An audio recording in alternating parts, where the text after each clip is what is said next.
Pictures can leave an everlasting image in one's mind.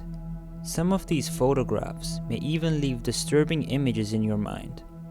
Today, we count down 4 disturbing pictures to be ever taken. Mary Lee. The Waverly Hills Sanitarium, located in Louisville, Kentucky, was opened in 1910. Originally, it was only supposed to house 40 to 50 patients suffering from tuberculosis, but then the United States was hit with a tuberculosis pandemic that was spreading across the world, and the hospital was expanded to house more patients. With so many patients suffering from fatal disease, a lot of people never left the hospital alive. Between 1924 and 1961, approximately 6,000 people died in the sanitarium. One of the more interesting aspects of the sanitarium is the body chute. It is a 485-foot long tunnel that is on a 45-degree angle, and once someone died, their body was put down the chute.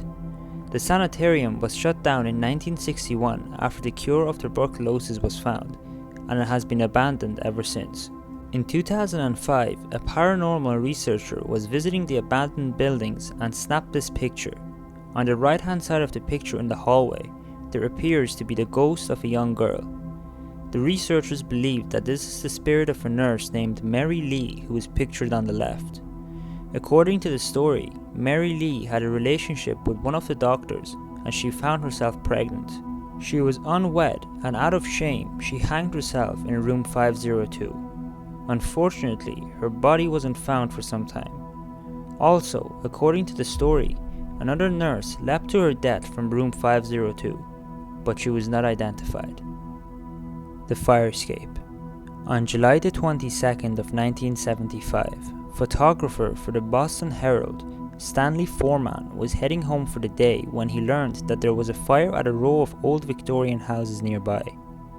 Foreman arrived in time to see 19-year-old Diane Bryant and her 2-year-old goddaughter, Tiare Jones, on a fire escape at the back of the building about 50 feet above the ground.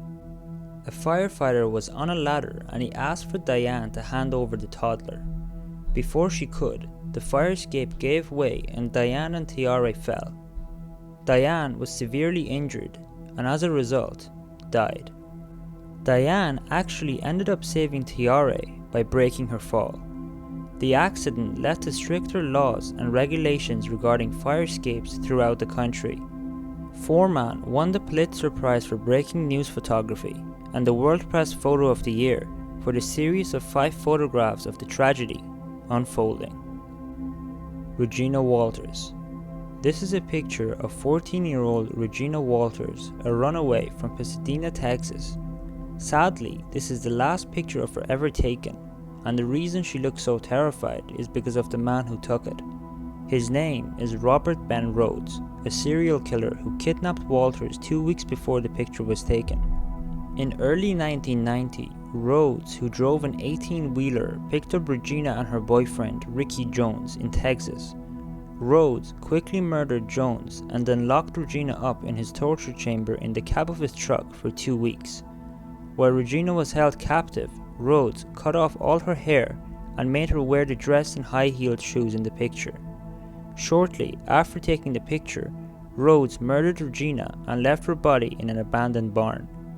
Rhodes was arrested about 2 months later and was convicted of kidnapping and murder.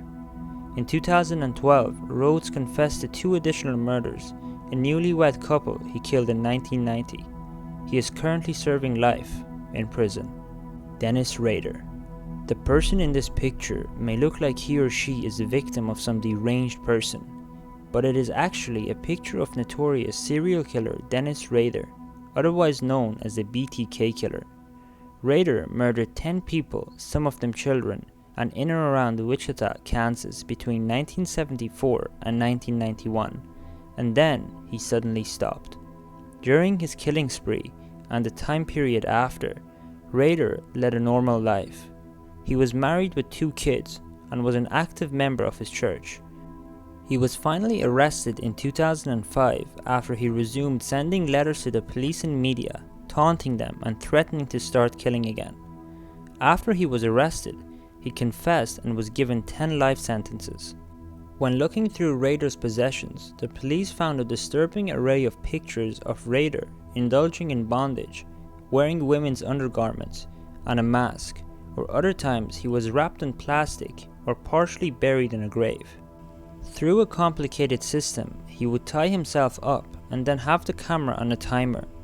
One time, while he was accompanying a Boy Scout camping trip, he snuck away and tied himself up too well and almost wasn't able to free himself. He finally managed to free himself after hours of struggling. Thank you so much for watching. I hope you enjoyed this episode. If you did, make sure to leave a like. Until tomorrow, goodbye.